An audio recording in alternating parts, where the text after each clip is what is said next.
Este libro es un material poderoso para hombres y mujeres que desean comprender, más allá de las palabras, porque amar no siempre significa entenderse. A través de mi propia vivencia y de un recorrido profundo por la psicología, la neurociencia, la biología, las hormonas y la filosofía del vínculo humano, comparto las claves que transforman la comunicación en pareja desde su raíz más profunda. Durante mucho tiempo pensé que el problema era sencillo. Ella no me entendía y que muchas mujeres también sienten que él no los entiende. No porque no escuchara, sino porque sentía que, hiciera lo que hiciera, nunca era suficiente. Yo intentaba explicar, resolver, encontrar soluciones, y aún así terminábamos más distantes que antes. Hoy sé que esa sensación, tan común en muchos hombres y mujeres, también era incompleta. Al inicio de nuestra relación, hablar parecía natural. Las conversaciones fluían y la cercanía se construía casi sin esfuerzo. Creí que eso era el amor, compartir la vida con alguien con quien todo se podía decir. Pero no supe identificar el momento exacto en que algo empezó a cambiar. No hubo una discusión definitiva ni un punto de quiebre evidente. Fue una acumulación silenciosa de pequeños desencuentros. Empezaron los conflictos por cosas mínimas. Yo hablaba buscando soluciones, ella hablaba buscando comprensión. Yo creía estar ayudando, ella sentía que no estaba siendo escuchada. Ambos salíamos de esas conversaciones frustrados, con la sensación de estar fallando, aunque ninguno supiera exactamente cómo hacerlo mejor. Con el tiempo, empecé a sentirme constantemente cuestionado, como si cada conversación fuera una evaluación de lo que no estaba haciendo bien. Eso activó en mí una necesidad de defenderme. Respondía con lógica, con distancia o con silencio. No porque no me importara, sino porque no sabía cómo expresar lo que sentía sin que todo terminara en conflicto. Entonces comencé a callar. Callé para evitar discusiones. Callé para no empeorar las cosas. Callé porque sentía que nada de lo que dijera sería suficiente. Pero el silencio tampoco fue una solución. Mi cuerpo empezó a reaccionar antes que mis palabras. Me sentía tenso incluso en los momentos tranquilos. Dormía mal. El cansancio se volvió constante. El deseo comenzó a apagarse, no por falta de amor, sino porque el vínculo había dejado de sentirse seguro. Estar juntos dejó de ser un lugar de descanso y empezó a sentirse como una carga emocional. Desde afuera, parecíamos una pareja estable. No había grandes peleas ni rupturas visibles. Pero por dentro, algo se estaba rompiendo lentamente. Me sentía solo aún estando acompañado, y esa es una experiencia que muchos hombres y mujeres viven en silencio. Durante años creí que este desgaste era parte normal de las relaciones. Que amar implicaba aguantar. Que no sentirse comprendido era el precio de estar en pareja. Nadie me explicó que lo que estaba ocurriendo no tenía que ver con falta de compromiso, sino con una desconexión comunicativa profunda, sostenida por procesos psicológicos, biológicos y neuronales que nunca nos enseñaron a entender. No sabía que cuando un hombre se siente atacado, su cerebro entra en modo defensa. No sabía que cuando una mujer no se siente escuchada, su sistema nervioso entra en alerta. No sabía que muchas discusiones no son personales, sino químicas y hormonales. Ni que nuestras palabras pasan por filtros invisibles creados por experiencias pasadas.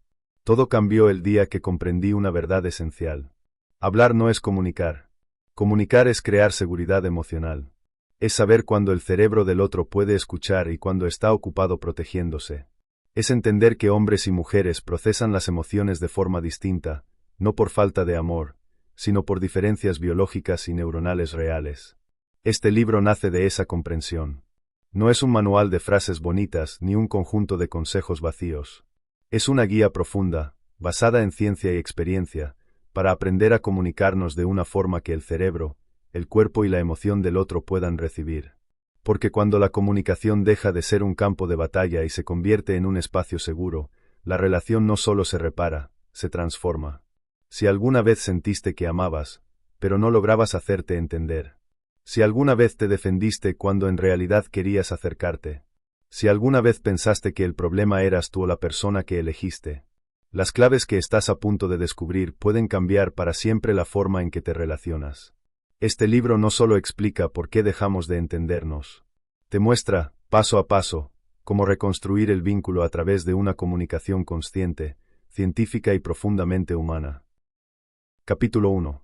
Hablar no es comunicar. Durante mucho tiempo estuve convencido de que me comunicaba bien.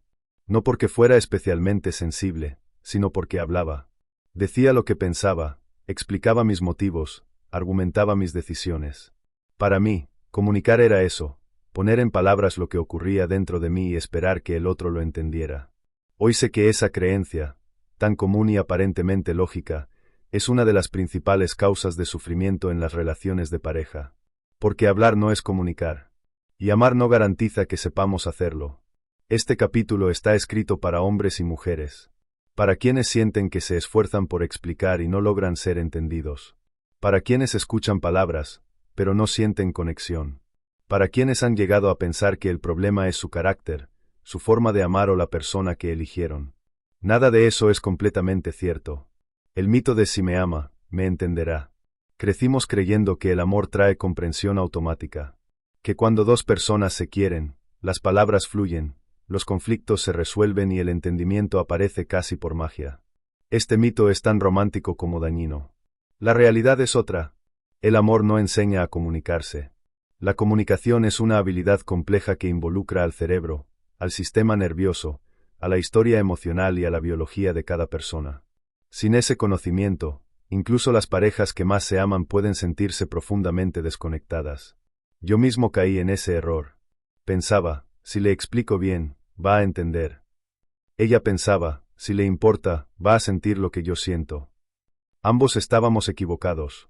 Y ambos estábamos sufriendo. Cuando hablar genera más distancia. Uno de los momentos más desconcertantes en una relación es cuando hablar empeora las cosas.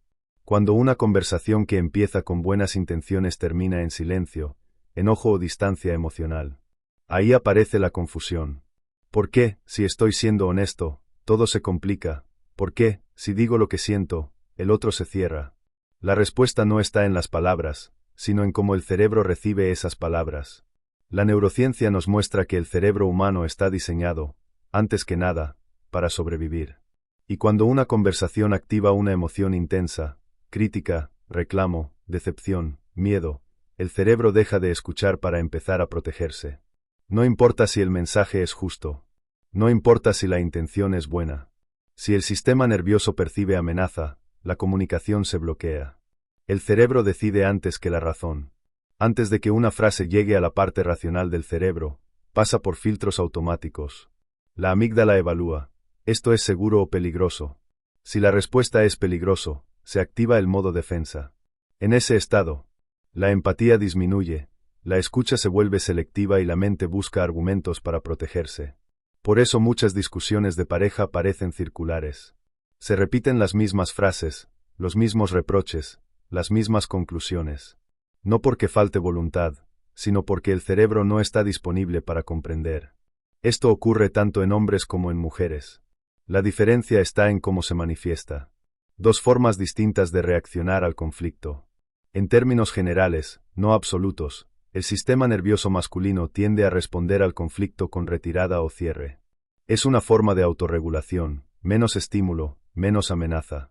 El sistema nervioso femenino, en cambio, suele responder con mayor activación y expresión emocional. No como ataque, sino como búsqueda de conexión y seguridad. Aquí nace uno de los choques más dolorosos en la pareja. Ella habla más porque necesita sentir cercanía. Él se cierra más porque necesita sentirse a salvo. Ella interpreta el silencio como indiferencia. Él interpreta la intensidad como crítica. Ambos se sienten incomprendidos.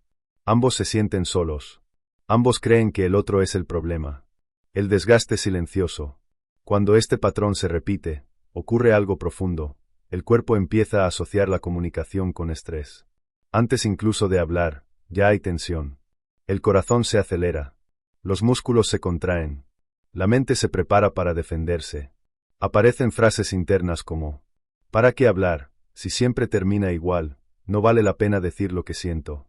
Y así comienza el verdadero deterioro, no el conflicto, sino la desconexión. Muchas parejas no se rompen de golpe. Se desgastan lentamente.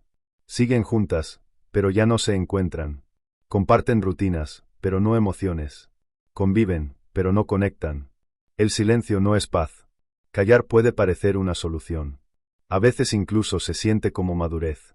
Pero el silencio prolongado no regula la relación, la congela. Lo que no se expresa se acumula. Lo que se acumula se transforma en resentimiento. Y el resentimiento, tarde o temprano, encuentra una salida. El cuerpo lo manifiesta. Cansancio constante, falta de deseo, irritabilidad y distancia afectiva. El problema nunca fue lo que se dijo. El problema fue cómo y cuándo se dijo, o nunca se dijo. Una verdad incómoda y liberadora. Aceptar que hablar no es comunicar puede doler al principio. Significa reconocer que muchas discusiones no fueron culpa de uno u otro, sino de un sistema defectuoso que nadie nos enseñó a corregir. Pero también es liberador. Porque si el problema no es el amor, entonces hay solución. Comunicar no es convencer. No es ganar. No es descargar. Comunicar es crear seguridad emocional. Cuando el sistema nervioso se siente seguro, la oxitocina aumenta, el cortisol disminuye, el cerebro se abre a escuchar. Y entonces, por primera vez, las palabras llegan. El verdadero inicio del cambio debe de iniciar. Este libro no empieza enseñándote qué decir. Empieza enseñándote cómo preparar el terreno interno para que cualquier palabra tenga sentido. Aprenderás que el momento importa más que el contenido. El tono comunica más que la lógica. Escuchar es una acción activa, no pasiva. Y la conexión siempre precede a la solución. Si hoy sientes que tu relación está estancada, este capítulo no busca culparte. Busca mostrarte algo esencial. No estás roto, no elegiste mal, no fallaste. Simplemente intentaste amar sin conocer las reglas invisibles del cerebro y la emoción humana. Y ahora que empiezas a verlas, ya no hay vuelta atrás. Porque cuando entendemos que hablar no es comunicar, estamos listos para aprender a hacerlo de verdad. Capítulo 2. Cuando el amor activa el modo defensa. Hay una verdad difícil de aceptar cuando se ama. La persona que más cerca está de nosotros también es la que más poder tiene para activarnos emocionalmente. Durante mucho tiempo creí que solo me ponía a la defensiva cuando era atacado. Hoy sé que no siempre hace falta un ataque real. A veces basta con una mirada, un tono, una frase aparentemente simple para que algo dentro del cuerpo se cierre. Y cuando eso ocurre, ya no estamos hablando desde el amor, sino desde la supervivencia. Este capítulo es clave, porque aquí empieza a revelarse uno de los grandes secretos de la comunicación en pareja. El problema no es lo que se dice, sino el estado interno desde el que se escucha. El cerebro no distingue entre peligro físico y emocional. El cerebro humano evolucionó para sobrevivir, para detectar amenazas y reaccionar rápido. El problema es que no fue diseñado para distinguir con precisión entre un peligro real y uno emocional. Cuando sentimos que podemos perder el amor, la aceptación, el respeto o el vínculo, el cerebro reacciona como si nuestra vida estuviera en riesgo. Esto significa que una frase como "nunca estás, siempre tengo que pedirte lo mismo, no te importa lo que siento", puede activar en el cerebro la misma respuesta que un peligro físico. No porque el otro quiera herir, sino porque el sistema nervioso interpreta amenaza. La amígdala toma el control. En el centro de esta reacción está la amígdala, una pequeña estructura del cerebro encargada de detectar peligro. Cuando la amígdala se activa, envía una señal clara: protégete. En ese momento el cuerpo libera cortisol y adrenalina, el ritmo cardíaco aumenta, los músculos se tensan y la respiración se vuelve superficial. Y algo crucial ocurre. La corteza prefrontal, la parte del cerebro que razona, empatiza y reflexiona, reduce su actividad. Es decir, dejamos de pensar con claridad. Por eso, después de una discusión, muchas personas dicen: no sé por qué reaccioné así, dije cosas que no sentía, me cerré sin querer.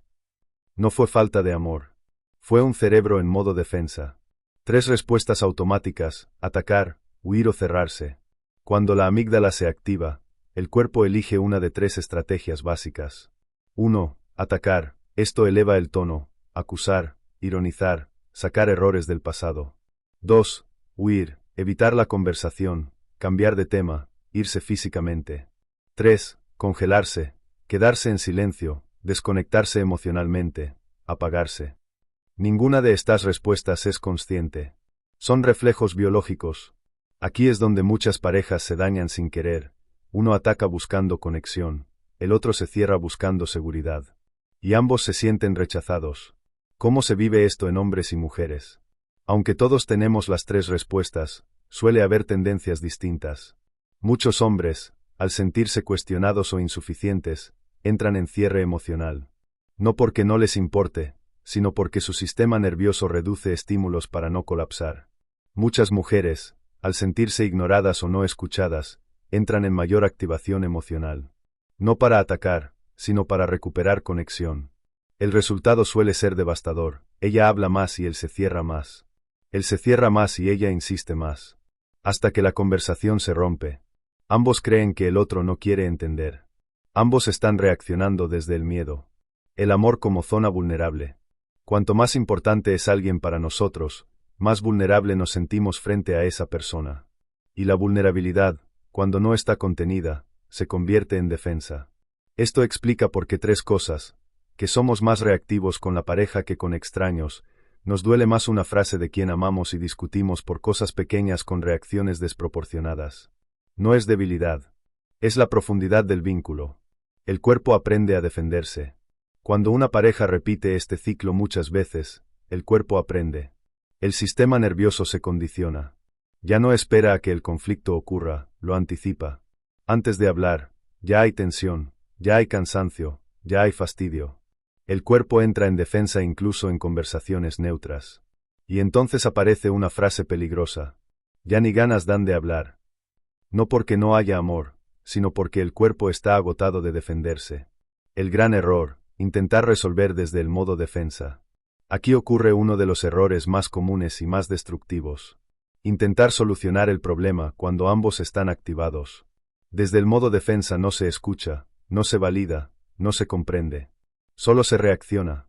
Ninguna conversación importante debería ocurrir en ese estado. No porque no sea válida, sino porque el cerebro no puede procesarla. La clave que cambia todo: seguridad antes que solución.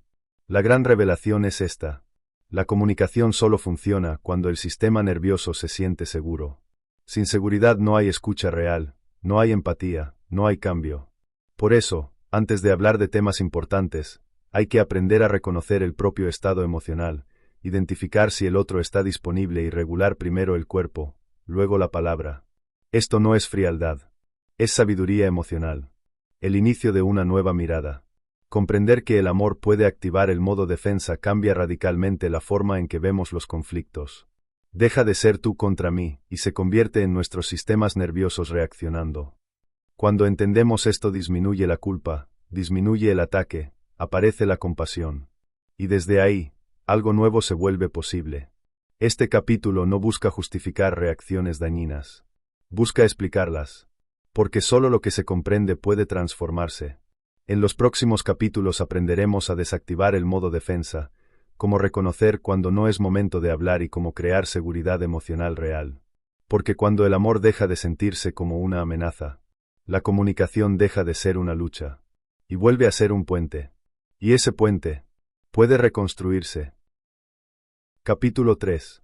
Dos cerebros, dos lenguajes emocionales. Durante mucho tiempo creí que el problema en mi relación era que no hablábamos el mismo idioma. Pensaba que bastaba con encontrar las palabras correctas. Hoy sé que el idioma era solo la superficie. El verdadero abismo estaba en algo más profundo. No procesábamos la experiencia emocional de la misma manera. Este capítulo no pretende decir que hombres y mujeres sean opuestos, ni que uno sea mejor que el otro. Pretende algo mucho más importante: explicar por qué dos personas que se aman pueden sentirse tan lejos aún estando frente a frente. Porque no es falta de amor. Es diferencia de procesamiento. El error de creer que sentimos igual. Uno de los mayores errores que cometemos en pareja es asumir que el otro siente, interpreta y reacciona como nosotros. Que si algo nos duele, al otro le dolerá igual. Que si algo nos parece claro, también lo será para la otra persona. Pero la biología nos cuenta otra historia. Hombres y mujeres comparten la misma humanidad, pero no necesariamente el mismo recorrido interno cuando una emoción aparece. El cerebro, las hormonas y la historia evolutiva influyen en cómo se vive una conversación, un conflicto o una necesidad emocional. Entender esto no separa. Ignorarlo, sí. El cerebro masculino y la orientación a la solución. En muchos hombres, el cerebro tiende a procesar los problemas desde la acción. Ante una dificultad, surge casi automáticamente la pregunta: ¿cómo lo resolvemos? Esto no es falta de sensibilidad. Es un patrón neurobiológico reforzado durante años: enfocarse en objetivos, reducir estímulos emocionales para concentrarse, buscar eficiencia. Cuando una mujer expresa una emoción, muchos hombres escuchan un problema que debe arreglarse. Y cuando no saben cómo hacerlo, aparece la frustración, el cierre o la sensación de incompetencia. El hombre no se aleja porque no le importe. Se aleja porque no sabe cómo estar sin resolver. El cerebro femenino y la orientación al vínculo. En muchas mujeres, el cerebro tiende a procesar las emociones a través del vínculo. Hablar no es solo informar, es regular el estado interno. Compartir lo que se siente, reduce el estrés, genera conexión y restaura seguridad. Desde esta perspectiva, cuando una mujer habla, muchas veces no busca soluciones inmediatas. Busca ser comprendida, validada, acompañada. Cuando el hombre responde con lógica o soluciones rápidas, ella puede sentir que no fue escuchada, aunque él haya puesto toda su intención en ayudar. Ambos están actuando desde su biología. Ambos se sienten incomprendidos. Hormonas que influyen en la comunicación. La comunicación no ocurre en el vacío. Ocurre en un cuerpo regulado por hormonas. En los hombres, la testosterona favorece en la energía, competencia y control emocional externo. En las mujeres, la oxitocina y el estrógeno favorecen la empatía, la conexión y la sensibilidad al vínculo. Esto no significa que uno sienta más y el otro menos. Significa que la emoción circula de forma distinta. Cuando el vínculo se siente amenazado, ella busca hablar para reconectar y él busca retirarse para autorregularse. Y si esto no se entiende, ambos se hieren sin querer. El mito de exageras y eres frío. Dos frases han destruido más conversaciones que cualquier insulto: estás exagerando, eres muy frío. Ambas niegan la experiencia interna del otro. Lo que para uno es intensidad, para el otro es profundidad. Lo que para uno es calma, para el otro es distancia. No hay una forma correcta de sentir. Hay formas distintas de procesar. La memoria emocional y el lenguaje. Otro punto crucial es cómo hombres y mujeres almacenan la experiencia emocional.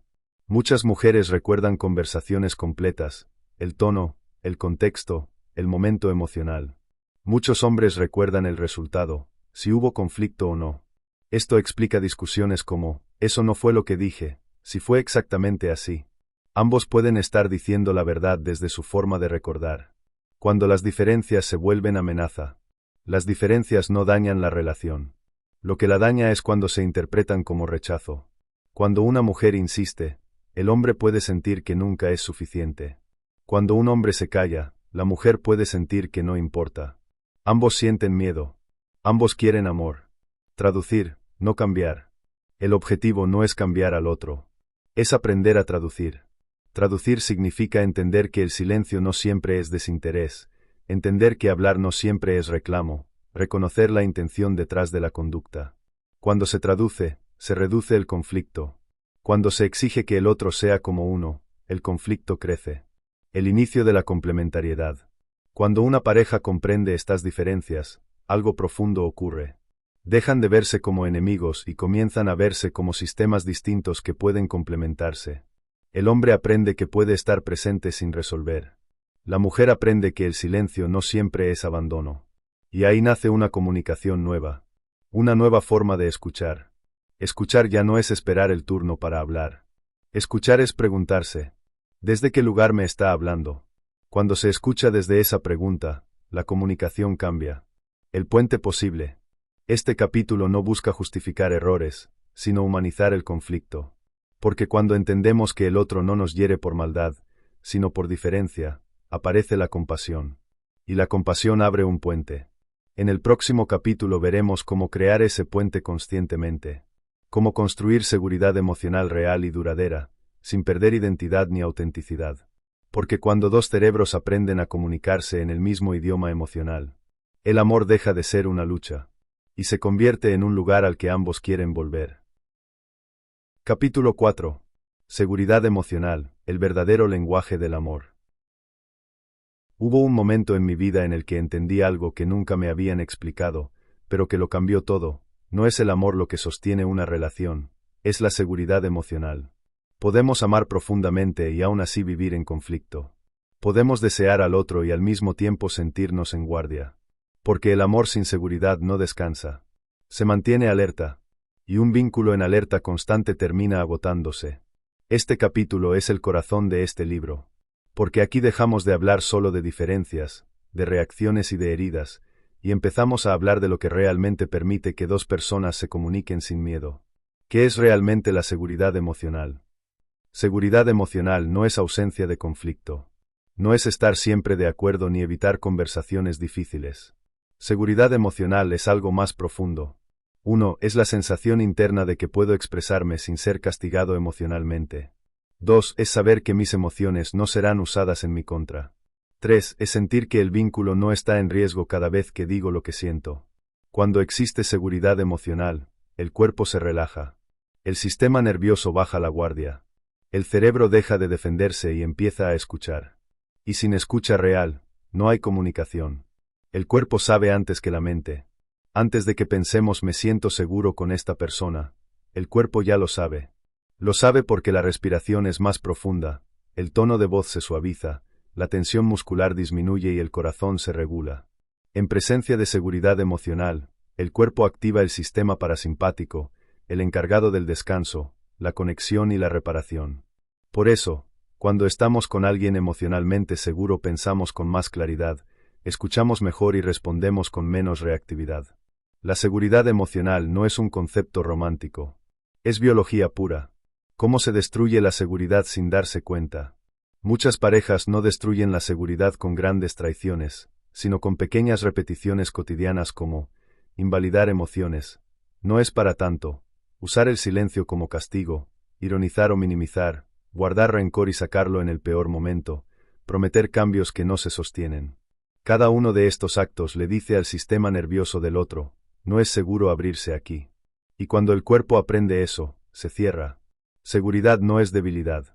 Uno de los mayores miedos, sobre todo en los hombres, es creer que ofrecer seguridad emocional implica perder autoridad, control o identidad. Nada más lejos de la verdad. La seguridad emocional no vuelve a nadie débil. Lo vuelve confiable.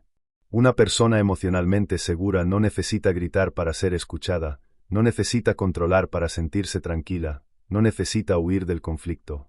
La verdadera fortaleza no está en imponerse, sino en sostener. El rol del hombre en la seguridad emocional. Para muchos hombres, este concepto es nuevo. No porque no quieran brindar seguridad, sino porque nunca les enseñaron cómo. Brindar seguridad emocional no significa resolver todo ni cargar con todo. Significa escuchar sin interrumpir, no minimizar lo que el otro siente, mostrar consistencia entre palabras y acciones, permanecer presente incluso cuando la emoción es intensa. Cuando un hombre logra esto, el vínculo se transforma. No porque él cambie quién es, sino porque se vuelve un lugar seguro. El rol de la mujer en la seguridad emocional. Las mujeres también cumplen un papel clave. Seguridad emocional no es solo recibir, también es ofrecer. Ofrecer seguridad implica expresar necesidades sin ataque, reconocer el esfuerzo del otro, no usar la emoción como arma, permitir espacios sin interpretarlos como abandono. Cuando una mujer ofrece seguridad, el hombre baja la guardia. Y cuando baja la guardia, se abre. La coherencia, el verdadero constructor de seguridad. Nada construye más seguridad emocional que la coherencia. Decir y hacer lo mismo. Prometer y cumplir. Cambiar y sostener. El cerebro aprende por repetición, no por intención. No importa cuántas veces alguien diga puedes confiar en mí, si sus acciones dicen lo contrario. El cuerpo cree lo que ve, no lo que oye. Reparar la seguridad perdida. La buena noticia es esta, la seguridad emocional se puede reconstruir. Pero no con discursos. Con actos pequeños, constantes y reales. Reparar implica reconocer errores sin justificarse, validar el daño causado, cambiar conductas específicas, sostener el cambio en el tiempo. La reparación no es instantánea, pero es poderosa. Cuando la seguridad aparece, la comunicación cambia. Cuando la seguridad emocional se instala, las conversaciones cambian solas, hay menos defensas, hay más curiosidad, hay más escucha, hay más verdad. No porque el problema desaparezca, sino porque ya no hay miedo. La base de todo lo que viene. Este capítulo marca un antes y un después. Porque todo lo que veremos a partir de ahora, técnicas, ejercicios, estrategias, solo funciona si hay seguridad emocional. Sin ella, cualquier herramienta se convierte en un arma. Con ella, incluso el silencio puede ser amoroso. En el próximo capítulo aprenderemos cómo construir seguridad emocional en la práctica, paso a paso, incluso cuando la relación ya viene lastimada. Porque el amor no se trata solo de sentir. Se trata de crear un espacio donde ambos puedan ser sin miedo. Y ese espacio se puede aprender. Haciendo una pequeña pausa, si este audiolibro te está gustando, no olvides apoyar al canal y suscribirte, para que podamos saber que te gusta y seguir subiendo más contenido de alto valor para tu vida. Capítulo 5. ¿Cómo hablar sin activar defensas? Durante años creí que comunicarme mejor significaba encontrar las palabras correctas. Pensaba que si hablaba con calma, si explicaba bien mis razones, si elegía el momento adecuado, el otro iba a entender. Lo que no comprendía es que no importa qué tan correctas sean las palabras si el cuerpo del otro ya está en modo defensa. Hablar sin activar defensas no es una habilidad innata. Es un aprendizaje.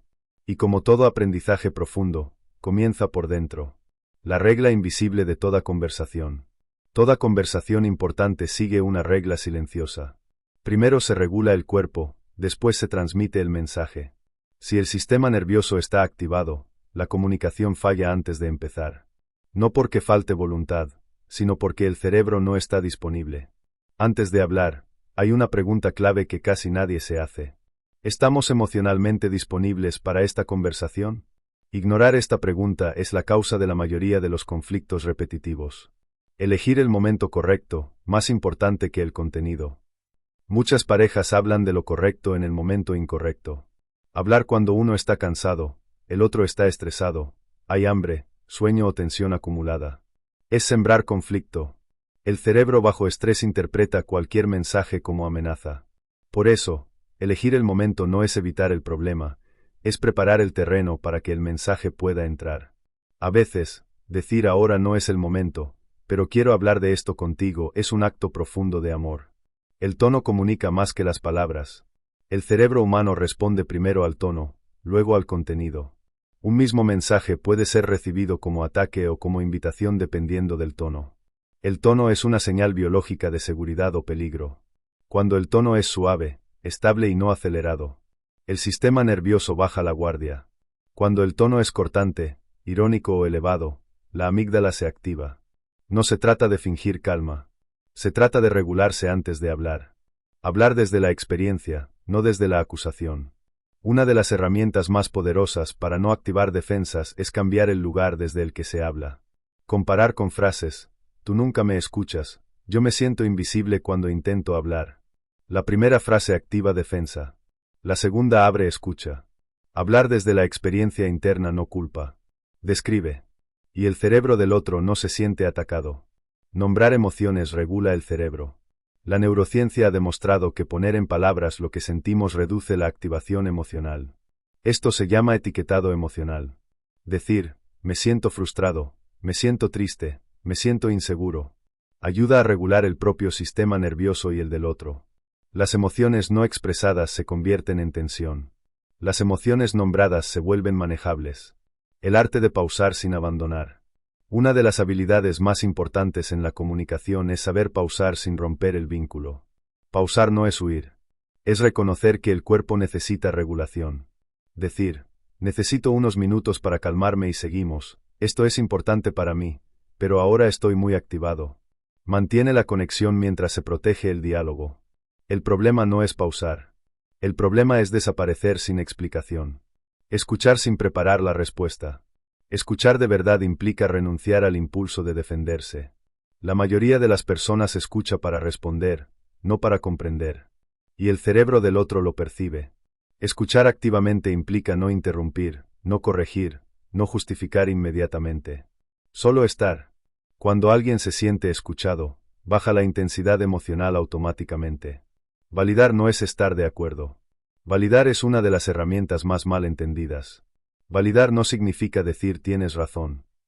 Significa decir entiendo que eso es importante para ti. La validación le dice al cerebro del otro, no estás solo en esto. Y cuando alguien no se siente solo, deja de atacar. El orden correcto de una conversación segura. Una conversación que no activa defensas suele seguir este orden. 1. Regular el cuerpo. 2. Crear conexión. 3. Expresar experiencia. 4. Escuchar la del otro. 5. Buscar soluciones juntos. Saltarse los primeros pasos lleva al conflicto. Cuando ambos quieren ser escuchados. En muchas discusiones, ambos tienen razón, y ambos están activados. En esos casos, la pregunta no es quién tiene razón, sino quién puede regular primero. Quien logra regularse primero no pierde. Lidera. La práctica crea el cambio. Estas herramientas no funcionan por leerlas. Funcionan por practicarlas. Al principio será incómodo. El cuerpo buscará reaccionar como siempre. Pero con repetición, el sistema nervioso aprende una nueva forma de comunicarse. Y cuando el cuerpo aprende, el cambio se vuelve natural. Hablar desde el amor consciente. Hablar sin activar defensas no es manipular. Es amar con conciencia. Es elegir el vínculo por encima del ego. Este capítulo no promete conversaciones perfectas. Promete conversaciones posibles. Y eso ya es transformación. En el próximo capítulo exploraremos cómo reparar conversaciones que salieron mal, porque no se trata de no equivocarse, sino de saber volver. Porque en una relación sana, no gana quien habla mejor, sino quien aprende a cuidar el espacio donde ambos pueden decir la verdad. Capítulo 6. El arte de reparar, volver después del conflicto. Durante mucho tiempo creí que una buena relación era aquella en la que no se peleaba. Hoy sé que esa idea no solo es falsa, sino peligrosa. Las relaciones sanas no son las que no se rompen, sino las que saben repararse. Porque el conflicto es inevitable. Dos personas con historias, cuerpos, miedos y deseos distintos van a chocar. La verdadera pregunta no es si habrá conflicto, sino qué hacemos después. Este capítulo no habla de evitar discusiones. Habla de volver. Volver al vínculo. Volver al respeto. Volver a la conexión. El daño real no está en el conflicto, sino en la falta de reparación. Las investigaciones en psicología relacional muestran algo claro. No es la intensidad del conflicto lo que predice el fracaso de una relación, sino la incapacidad de reparar. Cuando no hay reparación, el resentimiento se acumula, el cuerpo recuerda la herida, la seguridad emocional se debilita. Cada conflicto no reparado se convierte en una grieta silenciosa. Y con el tiempo, la relación colapsa, no por una gran pelea, sino por muchas pequeñas heridas ignoradas. El sistema nervioso necesita cierre. Después de un conflicto, el cuerpo queda activado. Aunque la discusión termine, el sistema nervioso sigue en alerta. Si no hay reparación, el cuerpo no vuelve a la calma, la emoción queda atrapada, la mente sigue rumiando. Reparar es darle al cuerpo una señal clara, el vínculo sigue siendo seguro. Reparar no es ganar ni perder. Uno de los mayores obstáculos para la reparación es el ego. Reparar no es admitir que todo fue culpa tuya, invalidar lo que sentiste, someterte al otro. Reparar es priorizar el vínculo por encima de tener razón. No se trata de quién ganó la discusión, sino de si el vínculo sobrevivió. El primer paso, reconocer el impacto, no la intención. Una de las frases más destructivas después de un conflicto es: no fue mi intención. La intención no borra el impacto. Reparar comienza cuando somos capaces de decir: entiendo que eso te dolió, veo cómo eso te afectó, aunque no hayamos querido herir. El cerebro del otro necesita sentir que su experiencia fue vista. El poder de una disculpa verdadera. Una disculpa real no es automática ni defensiva. Tiene estructura. 1. Reconocer el daño. 2. Asumir responsabilidad. 3. Mostrar empatía. 4. Comprometer cambio concreto. Decir perdón si te sentiste así no repara. Decir perdón por hablarte así. Entiendo que te hizo sentir inseguro, sí. Las disculpas reales regulan el sistema nervioso. Reparar también implica escuchar. Muchas veces, la persona herida necesita contar lo que sintió. No para atacar, sino para cerrar. Escuchar esa experiencia sin defenderse es uno de los actos más difíciles y más sanadores. Cuando alguien se siente escuchado después del conflicto, el cuerpo suelta la herida. El rol del tiempo en la reparación. No todas las reparaciones son inmediatas. A veces el cuerpo necesita tiempo para confiar de nuevo. Respetar ese tiempo no es rechazo. Es cuidado. Presionar para volver a la normalidad demasiado rápido puede reabrir la herida. La reparación real se adapta al ritmo del cuerpo, no al deseo de comodidad. Pequeños gestos que reparan profundamente. La reparación no siempre ocurre con grandes conversaciones. A veces ocurre con gestos simples, un mensaje sincero, un abrazo sin palabras, un acto de cuidado inesperado, cumplir lo prometido. El cuerpo registra coherencia más que discursos. Reparar cuando ambos están heridos. Hay conflictos donde ambos salieron heridos. En esos casos, la reparación es un proceso, no un acto único. A veces uno repara primero. A veces se turnan. Lo importante es que alguien dé el primer paso. Ese primer paso rompe el ciclo. Cuando la reparación no ocurre. Es importante decirlo con honestidad. No todas las relaciones pueden repararse.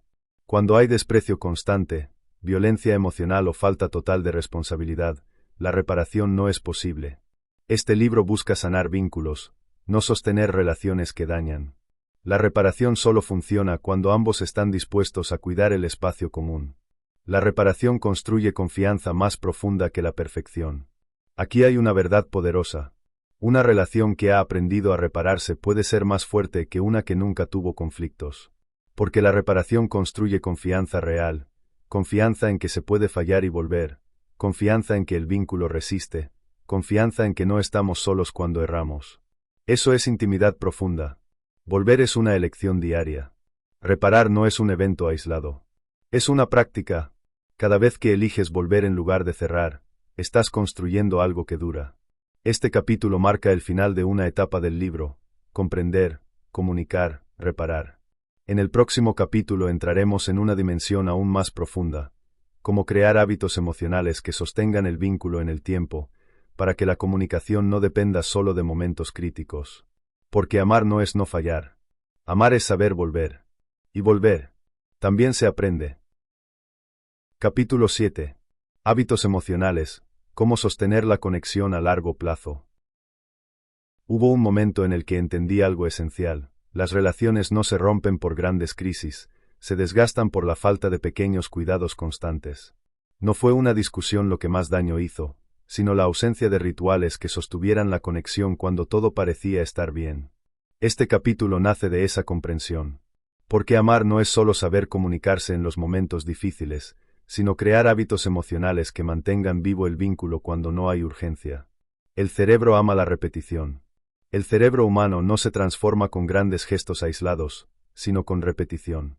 Aprende qué esperar de un vínculo observando patrones cotidianos.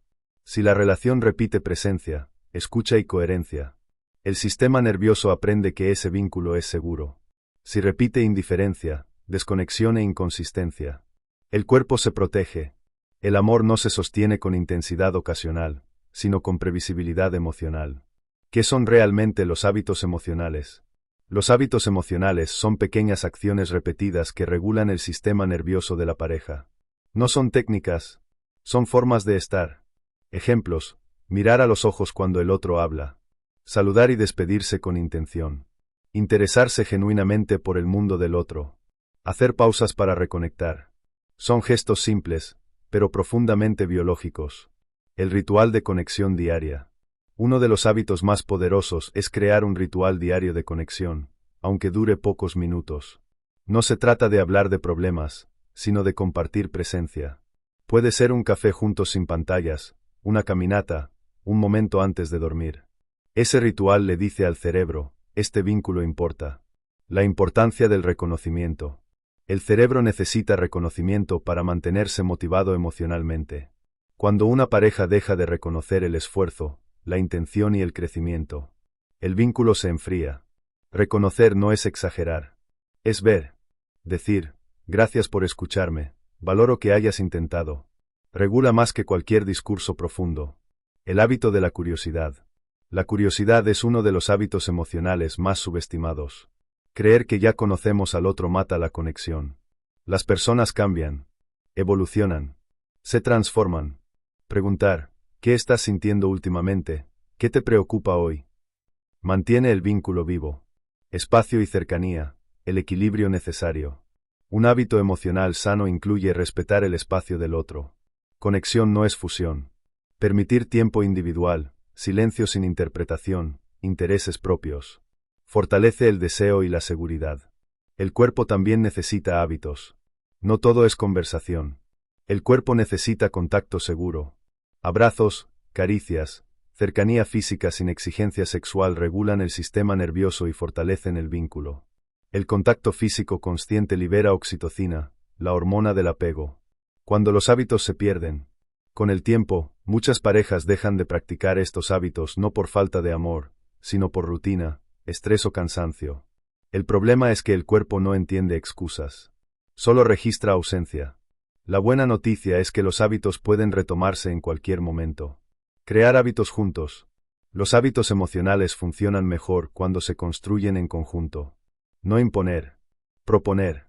Conversar sobre qué los hace sentir conectados, que necesitan más y que pueden ofrecer. Esto fortalece la alianza. El amor como práctica consciente. Este capítulo propone una idea poderosa. El amor no es solo un sentimiento, es una práctica. Y como toda práctica, se cultiva. El resultado de sostener. Cuando una pareja sostiene hábitos emocionales, las discusiones disminuyen, la reparación se acelera y la conexión se profundiza. No porque desaparezcan los problemas, sino porque el vínculo se vuelve más fuerte que ellos. El cierre de un ciclo. Este capítulo cierra una etapa del libro: comprender, comunicar, reparar, sostener. En el próximo capítulo entraremos en un nivel aún más profundo, cómo sanar heridas del pasado que interfieren en la comunicación presente. Porque a veces, el problema no está en la conversación actual, sino en historias que aún duelen. Y también, eso puede sanarse. Capítulo 8. Cuando la comunicación se convierte en un hogar. Si llegaste hasta aquí, ya no lees este libro con los mismos ojos con los que lo empezaste. Algo cambió. No necesariamente tu relación, pero sí la forma en que la miras. Y eso, aunque parezca pequeño, es el inicio de toda transformación real. Porque este libro nunca trató solo de hablar mejor. Trató de comprender lo que ocurre dentro de nosotros cuando amamos. A lo largo de estas páginas recorrimos un camino que pocas veces se transita con honestidad. Vimos cómo el cerebro se defiende cuando se siente amenazado, cómo el cuerpo guarda memorias emocionales, cómo hombres y mujeres procesan el vínculo desde lugares distintos, y cómo la seguridad emocional es el verdadero lenguaje del amor. Nada de esto es teoría vacía. Es vida vivida. El verdadero problema nunca fue la falta de amor. Una de las mayores mentiras que muchas parejas se cuentan es esta: si nos amáramos más, no tendríamos estos problemas. Pero el amor no es el problema. Nunca lo fue. El problema fue intentar amar sin comprender cómo funciona el sistema nervioso, cómo las heridas antiguas se activan en el presente, cómo el cuerpo reacciona antes que la razón, cómo la comunicación falla cuando hay miedo. Cuando no entendemos esto, convertimos a la persona que amamos en una amenaza sin quererlo. Y eso duele más que cualquier discusión. Lo que realmente transforma una relación. La transformación no ocurre cuando el otro cambia. Ocurre cuando alguien comienza a ver distinto. Cuando dejamos de preguntar, ¿por qué es así? Y empezamos a preguntar, ¿qué le pasa por dentro cuando actúa así? Ese cambio de mirada lo modifica todo. Porque donde antes había juicio, aparece comprensión. Donde había defensa, aparece curiosidad. Donde había distancia, aparece humanidad. La comunicación como espacio seguro. Tal vez el mayor aprendizaje de este libro es este. La comunicación no es intercambio de palabras, es creación de espacio. Un espacio donde no hace falta defenderse, no hace falta demostrar, no hace falta esconder lo que se siente. Cuando una pareja logra crear ese espacio, el amor deja de sentirse frágil. Ya no camina sobre miedo, sino sobre confianza. Y la confianza no se exige, se construye. Amar sin desaparecer. Este libro tampoco propone perderse en el otro. Amar no es sacrificarse emocionalmente ni callar para evitar conflictos. Amar es poder ser sin miedo.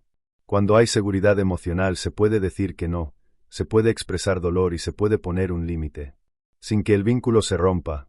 Eso es madurez relacional. Eso es amor consciente. Lo que ahora sabes cambia tu responsabilidad. Después de este recorrido, hay algo que ya no puedes hacer igual: ignorar lo que ocurre dentro de ti. Ahora sabes que reaccionar no es elegir, callar no siempre es paz, atacar es una forma de pedir cuidado, cerrarse es una forma de protegerse. Y ese conocimiento trae responsabilidad. No para ser perfecto, sino para ser consciente. El amor como práctica diaria. Si algo queda claro al cerrar estas páginas, es que el amor no se sostiene solo con emoción. Se sostiene con presencia, con hábitos, con reparación y con decisiones cotidianas. El amor no es algo que pasa. Es algo que se elige, una y otra vez. Elegir escuchar cuando sería más fácil defenderse. Elegir volver cuando sería más cómodo cerrar. Elegir cuidar el espacio donde ambos existen. Lo que viene después del libro. Este libro no pretende ser un final. Es un punto de partida. Las conversaciones reales comienzan ahora. Las decisiones pequeñas comienzan ahora. La forma distinta de amar comienza ahora. No necesitas hacerlo perfecto. Solo necesitas hacerlo consciente. Porque cuando dos personas aprenden a comunicarse desde la seguridad, el respeto y la comprensión profunda, el amor deja de ser un lugar incierto. Y se convierte en un hogar. Capítulo final. Cuando decidas volver a elegir. Si estás escuchando estas palabras, quiero que hagas algo sencillo. Respira. No para entender, sino para sentir. Porque este libro no fue escrito para convencerte de nada. Fue escrito para recordarte algo que, en el fondo, siempre supiste: amar no debería doler de la forma en que nos ha dolido.